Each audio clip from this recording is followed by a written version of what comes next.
की smart class की व्यवस्था, डिजिटल लाइब्रेरी की व्यवस्था, फर्नीचर की व्यवस्था की।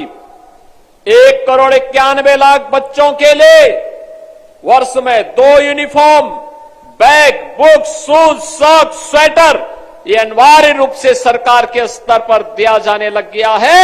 और आज बच्चों के मन में आता है कि हां, मैं भी इस समाज का नागरिक हूं। और मैं आपका आह्वान करूंगा, इस अभियान के साथ जुड़ करके हम राष्ट्रीय मिशन को आगे बढ़ा करके अपने प्रदेश की साक्षरता को भी बढ़ाएंगे, हर बच्चे को साक्षर बना करके सुयोग्य बनाएंगे और प्रदेश और देश के निर्माण में, विकास में उसकी ऊर्जा और उसकी प्रतिभा का लाभ लेंगे। आज स्कूल चलो अभियान का यही शुभारंभ अभी इन बच्चों को स्कूली बुक्स और अन्य यूनिफॉर्म आदि उपलब्ध करवा करके हम लोगों ने प्रारंभ किया है।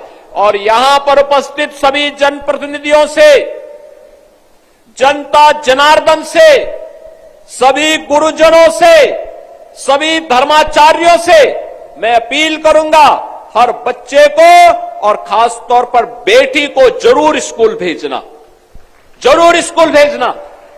याद रखना, आपके द्वारा किया गया कार्य देश के निर्माण में आपकी भूमिका को आगे बढ़ाने में योगदान देगा और कोई भी बच्चा स्कूल जाने से वंचित न रहने पाए, यह जिम्मेदारी आपके ऊपर में, बरेली के ऊपर भी और हर जनपद वासियों के अंदर, उत्तर प्रदेश वासियों के ऊपर सौंप रहा हूं कि वह इस जिम्मेदारी का निर्वहन करने के लिए आगे बढ़े। बहनों और भाइयों, एक तरफ यह कार्य और दूसरी तरफ बेसिक शिक्षा परिषद में छात्र और शिक्षक का रेशियो ठीक हो। 1,25,000 से अधिक शिक्षकों की भर्ती का कार्यक्रम हम लोगों ने संपन्न किया। अब हम लोग पीएम श्री योजना के अंतर्गत 1500 विद्यालयों का कायाकल्प भी कर रहे हैं। कस्तूरबा गांधी विद्यालयों को 8वीं से लेकर 12वीं तक गरीब कन्याओं की उत्तम शिक्षा का केंद्र बना रहे हैं। बेसिक शिक्षा परिषद में भी एनसीईआरटी के ही पाठ्यक्रम को हम लागू कर सके, ये कार्यक्रम अलग अलग स्टेजेस पे आगे बढ़ रहे हैं। नेशनल एजुकेशन पॉलिसी के अंतर्गत इन कार्यक्रमों को सफलतापूर्वक आगे बढ़ाने का कार्यक्रम आज बेसिक शिक्षा परिषद आगे बढ़ाने का काम कर रहा है। तो अब हम लोग अगले चरण में आ गए हैं। अब अगला चरण ये कि गांव-गांव में स्कूल तो है, लेकिन अभी भी वहां पे बहुत कुछ चैलेंजेज हमारे सामने हैं। हम लोगों ने तय किया है, क्या हम इंटीग्रेटेड स्कूल कॉम्प्लेक्स तैयार कर सकते हैं? और आज मुझे बताते हुए प्रसन्नता है, बरेली के अंदर सरदार अटल बिहारी वाजपेयी जी, पूर्व प्रधानमंत्री जी के ये शताब्दी वर्ष चल रहा है। हम लोगों ने 2023 में सरदार अटल जी के प्रति श्रद्धांजलि व्यक्त करते हुए प्रधानमंत्री मोदी जी के कर कमलों से उत्तर प्रदेश में 16 अटल आवासीय विद्यालय प्रारंभ किए थे।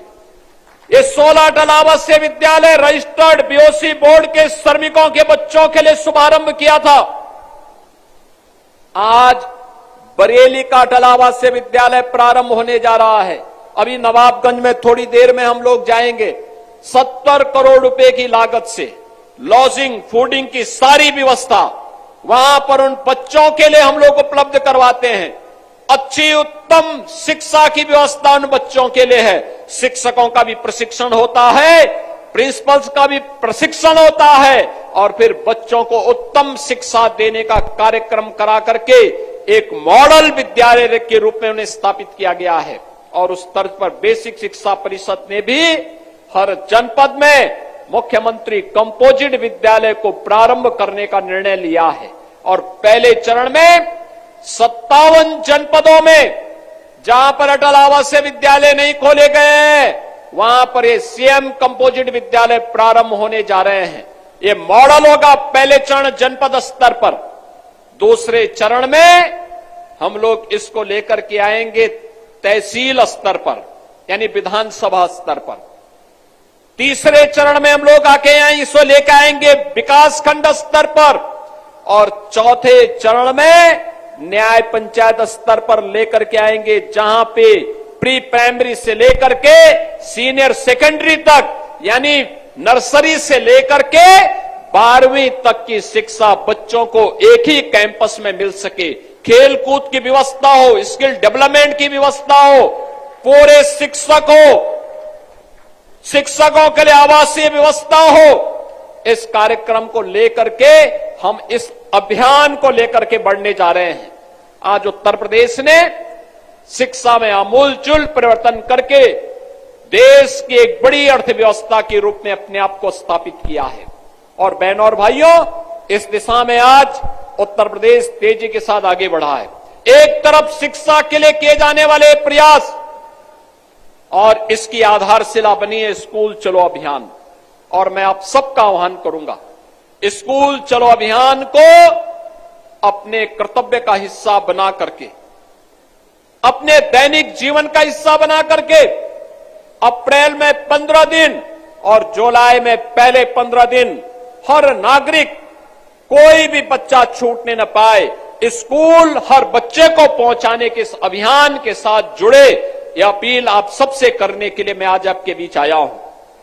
बहनों और भाइयों, स्कूली शिक्षा मजबूत होगी तो उच्च शिक्षा, टेक्निकल शिक्षा, मेडिकल शिक्षा, ये भी अपने आप मजबूत हो जाएगी। आज के मॉडर्न एज कोर्सेज में उत्तर प्रदेश के छात्र अग्रणी भूमिका के साथ होंगे, और उत्तर प्रदेश इस मामले में देश का सबसे युवा राज्य है। सबसे अधिक युवाओं की संख्या हमारे पास है, सबसे प्रतिभाशाली युवा हमारे पास है। आज इस युवा शक्ति को जो उत्तर प्रदेश में रोजगार मिल रहा है, नौकरी मिल रही है, तो उत्तर प्रदेश के विकास में वो योगदान भी दे रहा है। और उस युवा के लिए, इस भूमिका को तैयार करने के लिए, नई पीढ़ी को गढ़ने के लिए, उसको तराशने के लिए, स्कूली शिक्षा में स्कूल चलो अभियान का शुभारंभ करने के लिए मैं स्वयं बरेली में आया हूं, नाथ नगरी में आया हूं, और नाथ नगरी से किया जाने वाला कोई भी प्रयास कभी विफल नहीं होगा। बहनों और भाइयों, इसी श्रृंखला में हम दूसरे चरण में यहां पर काम करने के लिए आए हैं। स्वास्थ्य के मामले में, स्वास्थ्य ये किसी भी सभ्य समाज के लिए उतना ही महत्वपूर्ण है जितनी शिक्षा है। शिक्षा और समाज की आधारशिला है, तो किसी भी सभ्य समाज को सशक्त बनाने के लिए उत्तम स्वास्थ्य अत्यंत महत्वपूर्ण है। और उत्तम स्वास्थ्य के लिए उन्हें उस प्रकार के केंद्र मिले, बीमारियों की, महामारियों के बचाव के लिए जागरूकता से अभियान आगे बढ़ेगा।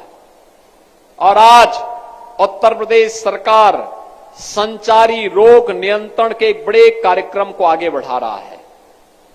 संचारी रोग, इंसेफ्लाइटिस, डेंगू, मलेरिया, चिकनगुनिया, कालाजार, इन जैसी विषाणु जनित बीमारियों से बचाव के लिए व्यापक जन जागरूकता कार्यक्रम की श्रृंखला में आज हम यहां पर आए हैं। और साथ साथ आज उत्तर प्रदेश सरकार के द्वारा भारत सरकार के सहयोग से 2500 से अधिक, 2500 से अधिक एम्बुलेंस स्वास्थ्य सेवा में जनता जनार्दन की सेवा के लिए लगाई जा रही है। यह इसलिए भी लगाई जा रही है जिससे रिस्पांस टाइम कम हो सके। 108 की एम्बुलेंस सेवा जो दिन रात आपकी सेवा के लिए समर्पित है, याद करिए 2017 के पहले इसका रिस्पांस टाइम लगभग 17 से 19 मिनट हुआ करता था। आज यही कम होकर के 7 मिनट के आसपास आया है। इसको और भी कम करने के लिए ये 2500 से अधिक एम्बुलेंस आज यहां पर एक साथ पूरे प्रदेश भर के लिए शुभारंभ किए जा रहे हैं। इससे प्रदेश की जनता लाभान्वित होगी। मैं उन सभी लाभान्वित होने वाले प्रदेशवासियों को इसकी बधाई देता हूं। बहनों और भाइयों, ये संचारी रोग के लिए उत्तर प्रदेश का अलग अलग क्षेत्र अलग अलग संचारी रोग के लिए अत्यंत संवेदनशील है। अगर आप पूर्वी उत्तर प्रदेश में जाएंगे तो गोरखपुर, बस्ती मंडल के कुशीनगर, देवरिया, महाराजगंज, सिद्धार्थनगर, बस्ती, ये सभी जनपद इंसेफ्लाइटिस के लिए अत्यंत संवेदनशील है। बरेली मंडल के जनपद, बरेली है, बदायूं है, पीलीभीत है, ये सभी आसपास के जनपद है। ये जनपद मलेरिया की दृष्टि से संवेदनशील है। आगरा मंडल के जनपद ये डेंगू के लिए संवेदनशील है। वाराणसी और उसके आसपास के जनपद कालाजार के लिए, झांसी और उसके आसपास के जनपद चिकनगुनिया के लिए संवेदनशील माने जाते हैं। इन जनपदों में इन संचारी रोग को बचाव करने के लिए विशेष अभियान चलाया जा सके, जागरूकता से बचाव का कार्यक्रम और बचाव से रोग के निवारण की दिशा में आगे बढ़ना। और मुझे बताते हुए प्रसन्नता है, पिछले 8 वर्ष के अंदर जो प्रयास प्रदेश के अंदर डबल इंजन सरकार ने किए हैं, इंसेफ्लाइटिस पूरी तरह नियंत्रित हुई है। नहीं तो जुलाई से लेकर नवंबर के बीच हजारों बच्चों की मौत गोरखपुर और आसपास के जनपदों में होती थी। आज बहनों और भाइयों, इन मौत के आंकड़ों को नियंत्रित करने में हमने सफलता प्राप्त कर दी। आज कोई मौत नहीं होती। बीमारी को नियंत्रित कर दिया क्या? मलेरिया लगभग नियंत्रित हो चुका है, लेकिन इसका जड़ मूल से उखाड़ने के लिए आज मैं बरेली आया हूं। बरेली हो या बदायूं या पीलीभीत या उसके अगल बगल के जो जनपद हैं, इन जनपदों में कहीं पर भी मलेरिया या उससे जनित कोई भी अन्य संचारी रोग न पनपने पाए, इसके लिए जागरूकता का एक बड़ा कार्यक्रम, हेल्थ वर्कर्स का प्रशिक्षण का कार्यक्रम, हॉस्पिटल्स को इसके अनुरूप तैयार करना, वहां पर कहीं जल जमाव न हो, कहीं पर कोई भी ऐसी स्थिति न आने पाए, इसके लिए छिड़काव की व्यवस्था, वहां पर कैसे हमें कौन कौन से उपाय करने हैं जिससे लार्वा के स्टेज में ही मच्छर को मारा जा सके, इसके लिए तमाम प्रयास प्रारंभ होंगे। और इसके लिए अगले 3 महीने के अंदर चलने वाले इस कार्यक्रम से संचारी रोग पर नियंत्रण करने में हमें सफलता प्राप्त होगी। एक बड़ा कार्यक्रम है स्वास्थ्य क्षेत्र में। उत्तर प्रदेश ने एक लंबी छलांग लगाई है। आज आदरणीय प्रधानमंत्री मोदी जी के मार्गदर्शन में 2017 के पहले जब हम लोग आए थे, 2017 में जब हम आए थे, 2017 के पहले उत्तर प्रदेश में 1947 से लेकर 2017 तक कुल 12 गवर्नमेंट मेडिकल कॉलेज बन पाए थे। और बहनों और भाइयों, मुझे बताते हुए प्रसन्नता है, आज उत्तर प्रदेश में गवर्नमेंट मेडिकल कॉलेजेस की स्थिति 44 गवर्नमेंट मेडिकल कॉलेज 8 वर्ष में बने हैं। उत्तर प्रदेश में मेडिकल कॉलेजेस आज के दिन पर 80 से ज्यादा हैं, जिनमें 36 से ज्यादा है प्राइवेट क्षेत्र में और 44 से ज्यादा हैं यह निजी क्षेत्र, सरकारी क्षेत्र में, गवर्नमेंट के हैं। यानी यह बताता है one district one medical college, जो मैं बार बार कहता हूं, पिछली सरकार वन डिस्ट्रिक्ट वन माफिया पालती थी। हमने वन डिस्ट्रिक्ट वन प्रोडक्ट के साथ साथ one district one medical college को भी देने का काम किया है और प्रदेश सरकार आज उसे प्राप्त करने में सफलता की ओर आगे बढ़ रही है। पीपीपी बोर्ड पर भी हम लोगों ने मेडिकल कॉलेज बनाए हैं। संभल में, शामली में, महाराजगंज में पीपीपी बोर्ड पर भी मेडिकल कॉलेज बन गए हैं। बहनों और भाइयों, हर जिले में डायलिसिस की सुविधा हो, हर जनपद में सीटी स्कैन की सुविधा प्राप्त हो, टेलीमेडिसिन की सुविधा प्राप्त हो। प्रदेश देश के अंदर सर्वाधिक आयुष्मान का कार्ड जारी करने वाला राज्य उत्तर प्रदेश है, जहां 10 करोड़ लोग आयुष्मान भारत में हर वर्ष 5 लाख रुपए की स्वास्थ्य बीमा का कवर प्राप्त कर सकता है। और इस दृष्टि से आप सबसे भी मैं अपील करूंगा, मलेरिया या डेंगू, इसका कारण, मलेरिया का कारण तो गंदगी और जल जमाव है। गंदगी में जब जल जमाव होगा, मच्छर पैदा होगा, और मच्छर मलेरिया को पैदा करेगा, मलेरिया को फैलाएगा, मलेरिया का संक्रमण फैलेगा, तो उसके बाद तमाम प्रकार की समस्याएं खड़ी होंगी। डेंगू के लिए कहीं भी जल जमाव हो, वह डेंगू के लार्वा को पनपाएगा। हमें अभी से तैयारी करनी होगी, जिससे बरसात के पहले पहले मलेरिया हो या डेंगू के लार्वा को हम लार्वा स्टेज में ही समाप्त कर सके, इन संचारी रोगों को नियंत्रित कर सके। इसमें आशा वर्कर और एएनएम डोर टू डोर भी जाएंगी, स्क्रीनिंग भी करेंगी, लगातार अभियान भी चलाएंगे। हमें इसके साथ जुड़ना होगा, इस कार्यक्रम को आगे बढ़ाना होगा, जिससे किसी भी स्थिति में कोई भी बच्चा, कोई भी नागरिक इन बीमारियों की चपेट में ना आने पाए। और इसके लिए सरकार आपके साथ खड़ी है, डबल इंजन की सरकार आपके साथ खड़ी है। इन अभियानों को सफलतापूर्वक आगे बढ़ाने के बाद विकास के कार्यक्रमों को भी आगे बढ़ाने के लिए आज हम सब आपके बीच आए हैं। बहनों और भाइयों, अब बरेली बदल चुका है। बरेली, ये वही बरेली है, याद करिए 2017 के पहले वर्ष में जहां 5, 7, 10 दंगे हुआ करते थे, पिछले 8 वर्ष में बरेली में कोई दंगा नहीं हुआ। बरेली अब चंगा है। अब बरेली में दंगा नहीं, अब बरेली में चंगा है। दंगा ये सब चूहे की तरह बिलबिलाते हैं, लेकिन बाहर निकलने का दुस्साहस नहीं कर पाते हैं। उन्हें मालूम है दंगा करेंगे तो दुष्परिणाम क्या होगा। बाप दादों ने जो कमाई की होगी वह भी एक झटके में सरकार जब्त करके गरीबों में बंटवाने का काम कर देगी। और इसीलिए आज मैं आपके पास आया हूं आपसे कहने के लिए, आज बरेली विकास के पथ पर अग्रसर हुआ है, इंफ्रास्ट्रक्चर का नया मॉडल दे रहा है। अपनी नाथ नगरी की पहचान को पिछली सरकारों ने बरेली को झुमका के साथ जोड़ा था, हम लोगों ने बरेली को नाथ नगरी के रूप में नाथ कॉरिडोर देकर के आपको आपकी पौराणिक पहचान दिलाने का काम किया है।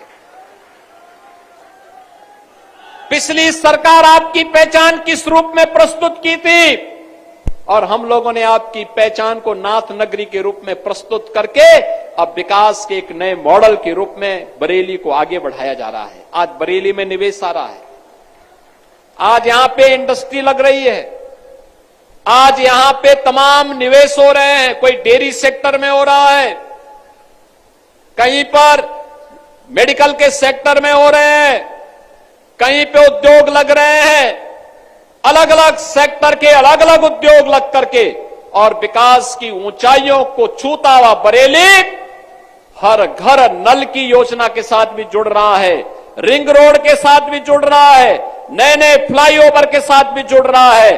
और अब बरेली गंदी सिटी नहीं, एक स्मार्ट सिटी के रूप में अपनी पहचान बना करके देश और दुनिया के अंदर अपनी एक धमक के साथ आगे बढ़ रहा है। इस स्मार्ट सिटी के साथ आपको जोड़ने के लिए, स्मार्ट सिटी में और क्या सुविधाएं चाहिए, इसको बढ़ाने के लिए, स्मार्ट सिटी में स्मार्ट नागरिकों के लिए स्मार्ट सुविधाएं हो, इसके लिए सेफ सिटी के लक्ष्य को प्राप्त करने के लिए आज हम सब आपके बीच में आए हैं। और मुझे इन 1000 करोड़ रुपए की परियोजनाओं को देते हुए बरेली वासियों को भी मैं हृदय से बधाई देता हूं, क्योंकि आप ही के कारण ये सब संभव हो पा रहा है। आपने अच्छे जनप्रतिनिधि चुने, तो हमारे जनप्रतिनिधि प्रयास करके योजनाओं को यहां लेके आते हैं। और बरेली एक ऐसा जनपद है जहां पे डॉक्टर भी और अलग अलग तबके के जुड़े हुए लोग राजनीति में बहुत बड़ी संख्या में है। अलग विषय है, कोई प्रोफेसर है, कोई वेटनरी डॉक्टर है, कोई आयुष का डॉक्टर है, और कोई एलोपैथ का मॉडर्न मेडिसिन का डॉक्टर है। लेकिन अलग अलग फील्ड के विशेषज्ञों का राजनीति में जाना यह अत्यंत सराहनीय है। कोई समाज सेवा के क्षेत्र में काम कर रहा है, अलग अलग फील्ड में, कोई ऑर्थोपेडिक्स है, कोई वहां पर आयुष का चिकित्सक है, कोई वेटनरी साइंस का चिकित्सक है, और कोई किसी अन्य फील्ड का विशेषज्ञ है, और कोई फिजिशियन है। आप देखिए, आपके यहां के फिजिशियन वह मनुष्य का तो उपचार करते ही हैं, वन्य जीवों का भी उपचार कर रहे हैं, पर्यावरण और वन मंत्री के रूप में वनों के आच्छादन को बढ़ा रहे हैं। एक लंबे समय से समाज सेवा करते हुए भारतीय जनता पार्टी के नीति और मूल्यों के साथ जुड़ करके जिन्होंने अपनी एक सामान्य कार्यकर्ता से अपनी जीवन यात्रा को प्रारंभ किया, ऐसे पशुधन मंत्री भी पशुधन के क्षेत्र में बता रहे थे 7,700 से अधिक निराश्रित गौ आश्रय स्थल खोल करके। देखिए, ये निराश्रित गोवंश समाजवादी पार्टी ने दिए और इसीलिए इन्होंने गायों को लावारिस छोड़ दिया था। देखा ना, समाजवादी पार्टी के मुखिया क्या कहते हैं? कहते हैं गोबर से मुझे दुर्गंध आती है। ये है इनकी असलियत, यही है, क्योंकि गौ माता को कसाईयों के हवाले करते थे। हमने कसाईयों को जब भेजा जहन्नुम की यात्रा में तो इनको परेशानी हुई। इनकी परेशानी तो वह है कि इनके मित्र कसाई सब चले गए जहन्नुम में।